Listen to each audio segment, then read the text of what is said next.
वृषभ राशि या वृषभ लग्न वालों, कठिनाई जितनी बड़ी होगी उससे पार पाने में महिमा भी उतनी ही अधिक होगी। ये कहावत महज एक सुविचार नहीं है, बल्कि इस सप्ताह वृषभ लग्न के जातकों के लिए यही परम सत्य है। यदि आप वृषभ लग्न के जातक हैं तो ये सप्ताह आपके लिए सामान्य नहीं हो सकता। क्यों? क्योंकि ब्रह्मांड ने आपके सबसे रहस्यमयी भाव यानी अष्टम भाव में ग्रहों का एक अत्यंत दुर्लभ योग तैयार किया है। अक्सर आप पूछते हैं कि गुरुजी, दशम भाव का राहु हमसे परिश्रम तो करा रहा है, लेकिन वो बड़ी सफलता कब मिलेगी? उसका उत्तर इस सप्ताह की ग्रह दशा में छिपा है। इस वीडियो में हम विश्लेषण करेंगे आपके अष्टम भाव में बन रहे उस चतुर्ग्रही योग का, जहां 4 प्रमुख ग्रह एक साथ बैठे हैं।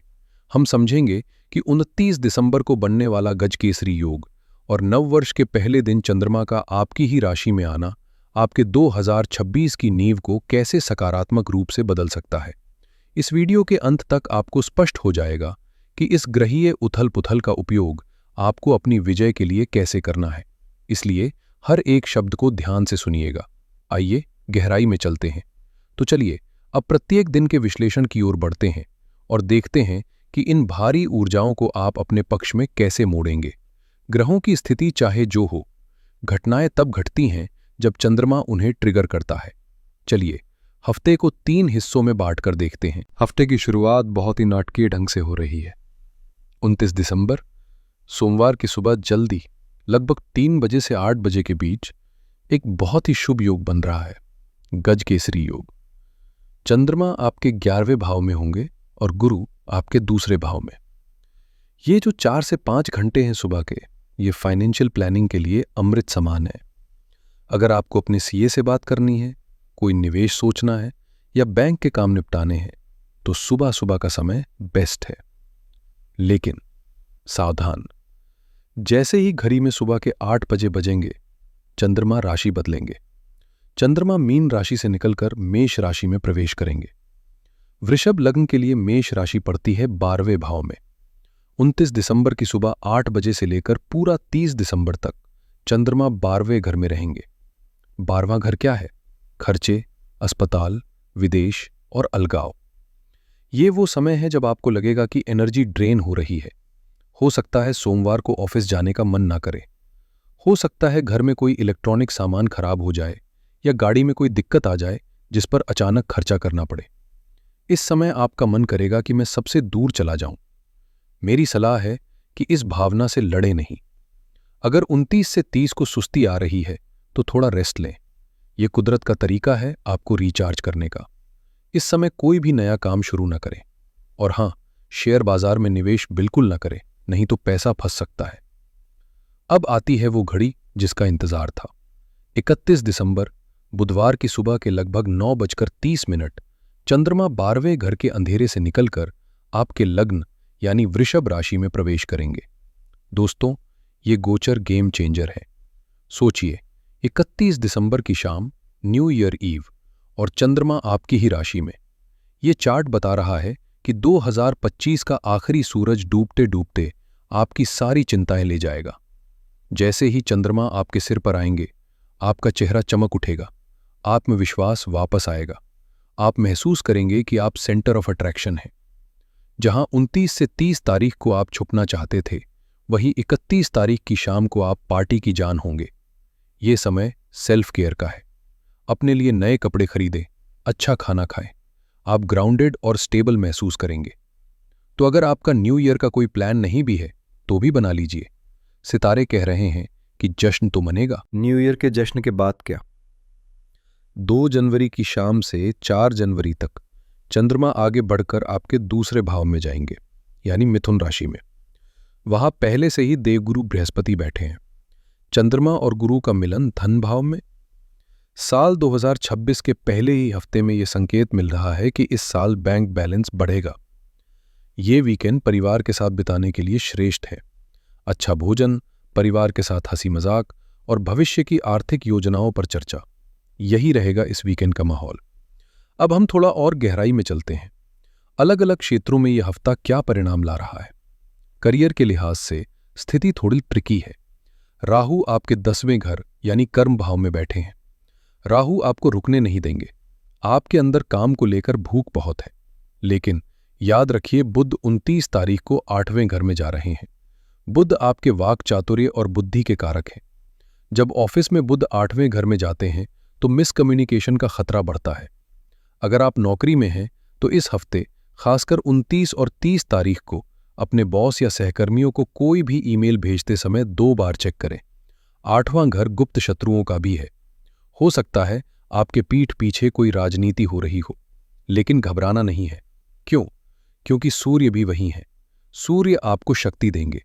अगर आप बिजनेस करते हैं तो यह हफ्ता टैक्सेशन, ऑडिट या लोन से जुड़े कागजात निपटाने के लिए बहुत अच्छा है। 8वां घर अनअर्न्ड मनी का है, तो हो सकता है कोई पुराना फंसा हुआ पैसा या कोई इंश्योरेंस क्लेम पास हो जाए। अगर आपने पिछले हफ्ते शेयर बाजार में प्रॉफिट बुक किया था तो इस हफ्ते उसे फिर से इन्वेस्ट करने की जल्दबाजी न करें। अभी वेट एंड वॉच की नीति अपनाएं। अब आते हैं सबसे संवेदनशील मुद्दे पर, रिश्ते। देखिए, वृषभ वाले वैसे भी प्यार और रिश्तों को बहुत अहमियत देते हैं, लेकिन इस हफ्ते आपके लग्नेश शुक्र और मंगल दोनों एक साथ 8वें घर में हैं। यह एक एक्सप्लोजिव कॉम्बिनेशन है। शुक्र प्रेम है और मंगल अग्नि है। 8वां घर इंटीमेसी का है। अगर आप शादीशुदा हैं या रिलेशनशिप में हैं तो पैशन और रोमांस बहुत बढ़ा चढ़ा रहेगा। आकर्षण बहुत तीव्र होगा, लेकिन मंगल झगड़े भी करवाता है। छोटी छोटी बातों पर ईगो बीच में आ सकता है। पॉजिटिवनेस या शक की वजह से बड़े झगड़े हो सकते हैं। चूंकि बुध भी वहां जा रहे हैं तो पुरानी बातें, जो गड़े मुर्दे हैं, उन्हें उखाड़ने की कोशिश ना करें। अगर आपके पार्टनर ने अतीत में कोई गलती की थी तो इस हफ्ते उस टॉपिक को ना छेड़ें, वरना बात बहुत बिगड़ सकती है। अब मैं अपने परिवार की उन धुरियों से बात करना चाहता हूं जो घर को घर बनाती हैं, हमारी माताएं, बहनें और गृहिणियां। देखिए, वृषभ लग्न की महिलाएं बहुत ही धैर्यवान होती हैं, लेकिन ये हफ्ते का जो ग्रह गोचर है वो आपके धैर्य की परीक्षा ले सकता है। आपके सुख भाव यानी चौथे घर में केतु बैठे हैं। केतु अलगाव का कारक है। इस हफ्ते आपको ऐसा महसूस हो सकता है कि आप घर के लिए इतना कुछ कर रही हैं, सुबह से शाम तक खट रही हैं, लेकिन आपको वो एप्रिसिएशन या तारीफ नहीं मिल रही जिसकी आप हकदार हैं। मन में एक उदासी या चिड़चिड़ापन आ सकता है कि क्या बस यही मेरी जिंदगी है। मेरी सलाह है कि यह ग्रहों का प्रभाव है, इसे दिल पर ना लें। इस हफ्ते घर की सजावट में बदलाव या घर की गहरी साफ सफाई करने में अपना मन लगाए। केतु की ऊर्जा वहां खप जाएगी। सबसे जरूरी बात, आपके 8वें भाव में ग्रहों का मेला लगा है। 8वां घर आपके ससुराल और संयुक्त परिवार का होता है। चूंकि बुध और मंगल वहां एक साथ हैं, तो सासू मां, ननद या परिवार के अन्य सदस्यों के साथ कहा सुनी होने के प्रबल योग है। हो सकता है कोई पुरानी बात उखाड़ी जाए या घर के खर्चों को लेकर कोई तनातनी हो। इस हफ्ते आप मौन को अपना हथियार बना लें। अगर कोई उकसाने की कोशिश करे तो भी प्रतिक्रिया न दें। आपकी एक बात का बतंगड़ बन सकता है। सेहत के लिहाज से लग्नेश शुक्र 8वें घर में है। कमर दर्द या हार्मोन से जुड़ी दिक्कतें परेशान कर सकती हैं, लेकिन अच्छी खबर यह है कि 31 दिसंबर को चंद्रमा आप ही के ऊपर आ रहे हैं। अगर आप न्यू ईयर पर घर में पार्टी होस्ट कर रही हैं तो आप बहुत शानदार इंतजाम करेंगी। हर कोई आपकी तारीफ करेगा। आप बेस्ट होस्ट साबित होंगी। बस एक बात का ध्यान रखें, दूसरों को खुश करने के चक्कर में खुद को इतना ना थका दें कि 1 तारीख को आप बीमार पड़ जाएं। काम को बांटना सीखें। और एक विशेष उपाय, इस हफ्ते रसोई में खाना बनाते समय पहली रोटी गाय के लिए या किसी जानवर के लिए जरूर निकालें। यह आपके घर की शांति और बरकत को बनाए रखेगा। अब बात करते हैं विद्यार्थियों की। विद्यार्थियों के लिए यह हफ्ता मिला जुला है। जो छात्र स्कूल या कॉलेज में हैं, उनके लिए बुध का 8वें घर में जाना थोड़ा डिस्ट्रैक्शन ला सकता है। पढ़ाई में मन नहीं लगेगा, ध्यान बार बार भटकेगा। लेकिन जो छात्र पीएचडी कर रहे हैं, रिसर्च में हैं, कोडिंग सीख रहे हैं या ऑकल्ट साइंस में रुचि रखते हैं, उनके लिए ये गोल्डन पीरियड है। 8वें घर का बुध आपको चीजों की जड़ तक जाने की क्षमता देगा। आप किसी मुश्किल कॉन्सेप्ट को मिनटों में सुलझा लेंगे। तो अपनी पढ़ाई के तरीके में थोड़ा बदलाव लाएं। रट्टा मारने की जगह समझने पर जोर दें। जान है तो जहान है। अब बात करते हैं सेहत की। दोस्तों, मैं आपको डराना नहीं चाहता, लेकिन एक अच्छा एस्ट्रोलॉजर वो है जो आपको बारिश आने से पहले छाता दे दे। आपका लग्नेश शुक्र 8वें घर में है। 8वें घर में लग्नेश शुक्र होने से आपको बारिश आने से पहले छाता दे देना चाहिए। साथ में मंगल और सूर्य भी हैं। 8वां घर एक्सीडेंट्स और सडन इंजरी का कारक होता है और 12वां घर जहां चंद्रमा 29 से 30 को रहेंगे, हॉस्पिटलाइजेशन का है। इसलिए इस हफ्ते आपको 3 बातों का विशेष ध्यान रखना है। पहला, गाड़ी चलाते समय रफ्तार कम रखें, रोड रेस से बचें। अगर कोई आपको ओवरटेक कर रहा है तो करने दे, खासकर 29 और 30 तारीख को रिस्क बिल्कुल न लें। दूसरा, 8वें घर का संबंध हमारे शरीर के गुप्त अंगों और उत्सर्जन तंत्र से होता है। पानी खूब पिएं ताकि इन्फेक्शन का खतरा ना रहे। और तीसरा, 12वें भाव का चंद्रमा एंग्जाइटी या बेचैनी दे सकता है। इस हफ्ते की सबसे बड़ी सावधानी है अपनी वाणी और अपने राज। बुध 8वें घर में है, अपनी कोई भी सीक्रेट प्लान या अपनी कमजोरी किसी को ना बताएं। आपके शब्द आपके खिलाफ इस्तेमाल हो सकते हैं। और ससुराल पक्ष से विवाद में मौन रहना ही सबसे बड़ा हथियार होगा। समस्याएं हैं तो समाधान भी हमारे प्राचीन ज्योतिष में मौजूद है। इस हफ्ते के भारी ग्रहों को संतुलित करने के लिए ये सरल उपाय जरूर करें। पहला उपाय, चूंकि बुध 8वें घर में जा रहे हैं और केतु 4थे में है, तो सबसे पहले विघ्नहर्ता को मनाएं। 29 तारीख सोमवार से शुरू करके रोज सुबह संकट नाशन गणेश स्तोत्र का पाठ करें या कम से कम 108 बार ओम गंग गणपतये नमः का जाप करें। यह आपको अचानक आने वाली मुसीबतों से बचाएगा। दूसरा उपाय, 8वें घर में मंगल की ऊर्जा को शांत करने और दुर्घटनाओं से बचने के लिए मंगलवार के दिन हनुमान जी के मंदिर जाएं या घर पर हनुमान चालीसा का पाठ करें। अगर हो सके तो मंदिर में गुड़ और चने का प्रसाद चढ़ाएं। तीसरा उपाय, 8वां घर गुप्त है और 12वां घर दान है। इस हफ्ते खासकर 30 तारीख को किसी भी गरीब या जरूरतमंद को कुछ अन्न या कंबल दान करें। ध्यान रहे, दान करते समय कोई फोटो न खींचे और ना ही किसी को बताए।